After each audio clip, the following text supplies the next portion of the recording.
한국군의 아파치 공격 헬기 추가 도입 사업이 최근 군 내부와 방산업계에서 뜨거운 이슈로 떠올랐다. 2월 말 예산 문제로 사업이 전면 폐기될 것이라는 소문이 돌았으나 상황이 극적으로 반전되고 있다.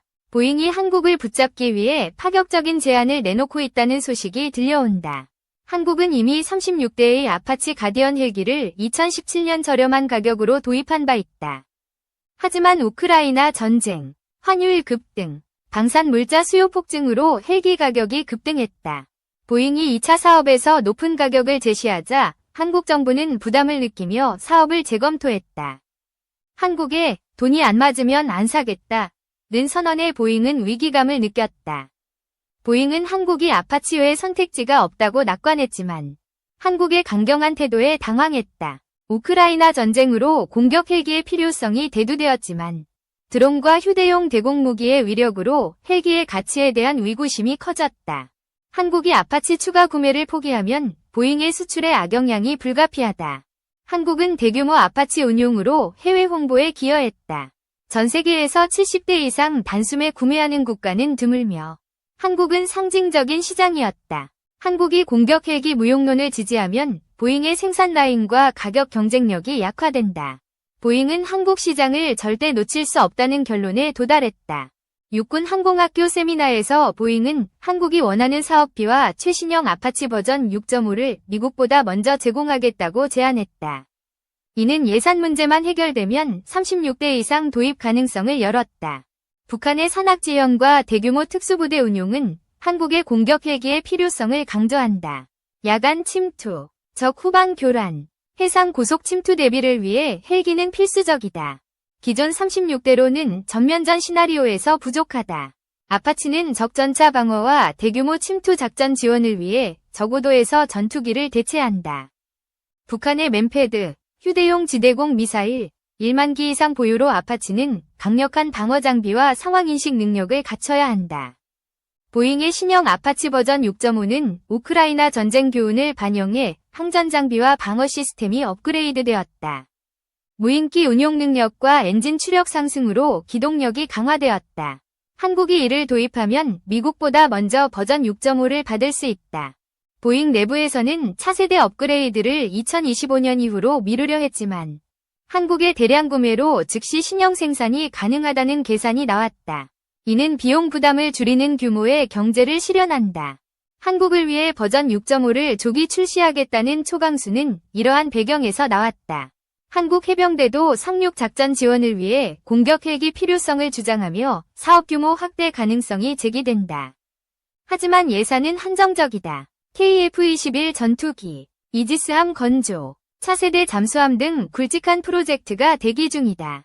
보잉이 3억 3천만 원 안에서 36대를 공급하겠다는 조건을 제시하면 사업이 탄력을 받을 수 있다.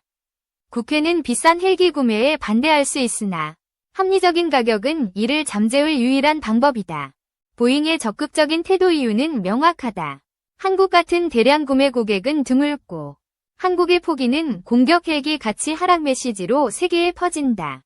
폴란드의 46대 주문만으로는 생산 체계가 불안정하다. 신형 아파치 우선 공급은 개량 사업과 부품 정비 계약의 막대한 수익을 보장한다. 장기적 이익을 고려하면 지금 손해를 감수하더라도 한국 시장을 유지하는 것이 낫다. 한국의 안보 환경은 공격 헬기의 필요성을 뒷받침한다. 북한의 맨패드 위협에도 불구하고 야간 침투 작전에서 아파치의 화력과 기동력은 필수적이다. 서해오도 같은 섬 지역 방어에서도 큰 역할을 해왔다. 사업이 부활하면 보잉은 사업비를 낮추는 구체적 계약안을 제시할 가능성이 높다. 한국은 공격 헬기의 필요성을 재확인하며 예산안을 검토할 것이다. 신형 아파치 도입 시 한국은 세계 최초로 버전 6.5를 실전 배치할 수 있다. 이는 해외 언론의 주목을 받으며 보잉의 홍보 소재로 활용될 것이다. 하지만 가격 문제가 해결되지 않으면 협상은 교착 상태에 빠질 수 있다. 한국군에게 아파치는 사실상 유일한 대안이다.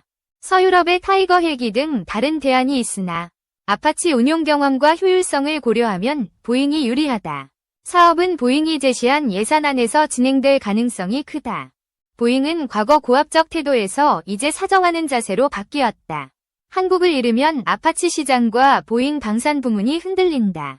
우크라이나 전쟁으로 군비 경쟁이 심화되며 공격 헬기의 명성은 약화되었다. 보잉은 최신형 기체와 무인기 통합 운영으로 한국을 설득하려 한다. 한국군은 가격 협상과 원하는 사양 확보를 통해 최적의 결과를 추구한다. 아파치 추가 도입은 추진 가능성이 높으며 보잉은 할인과 조기 납품 카드를 꺼낼 것이다. 한국은 이를 활용해 미래 전장에 맞는 헬기 전력을 강화할 것이다. 계약 성사 여부와 도입 가격은 계속 주목받을 전망이다. 한국의 수리온 헬기는 UAE 수출을 목표로 2023년부터 노력해왔다. 중동 최대 에어쇼에서 수리온 수출형 실물기를 공개하며 중동 특화 기능을 홍보했다.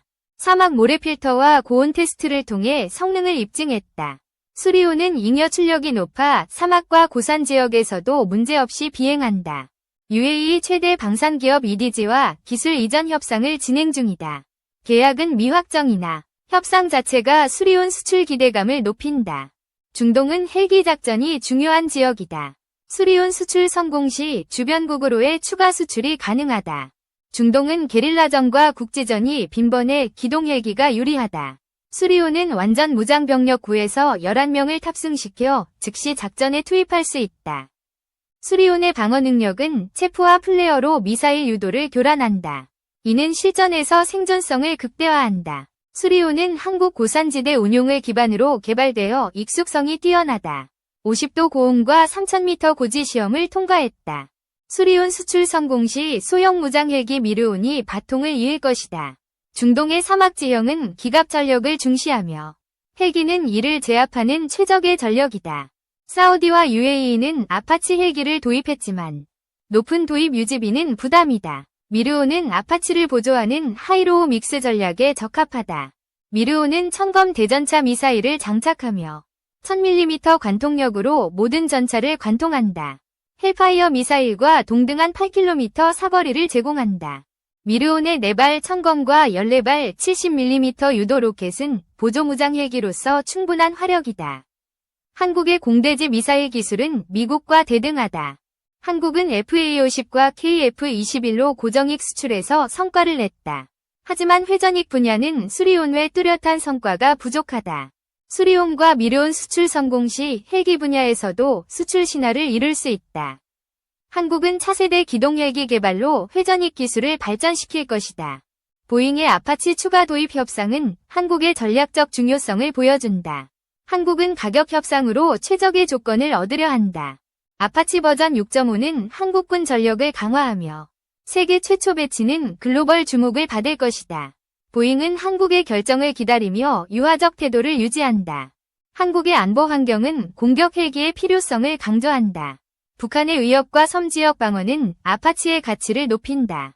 사업 성사 시 한국은 최첨단 헬기 전력을 확보하고 보잉은 시장 안정화를 이룬다. 이는 양측 모두에게 윈윈 전략이 될 것이다.